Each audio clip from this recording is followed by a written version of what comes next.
పరాయి వాళ్ళ భార్యల్ని లేపుకొని అపహరించుకొని తీసుకొని వెళ్ళిపోయి కామవాంఛలు తీర్చుకోవాలనుకునేటువంటి వాడిని శిక్షించినందుకు పాపాలు అంటుకుండే పనిగానైతే, ఒకవేళ వాడు బ్రాహ్మణుడుగానైతే వాడు ఎవరి పెండ్లన్నా లేపుకొని పడవచ్చునా?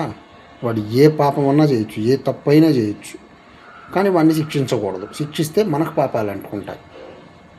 ఇది వీళ్ళు చెప్తా ఉండేటువంటి స్టోరీ రాముడి గురించి, రావణాసురుడి గురించి, రాముడికి సంబంధించినటువంటి అబద్ధపు బ్రహ్మహత్యా పాతకం గురించి.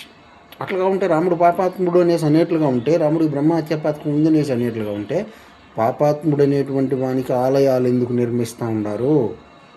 పాపాత్ముడు ఎక్కడైనా దేవుడు అవుతాడా?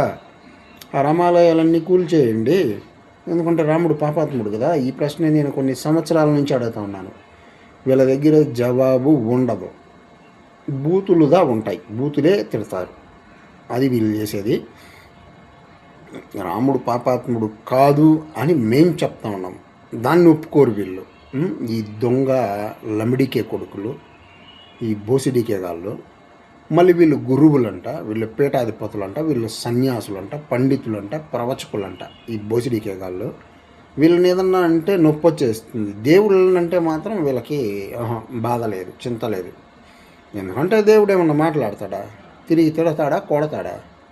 దేవుడు ఆడున్నాడు, రాయి అది. అది వీళ్ళ ధైర్యం.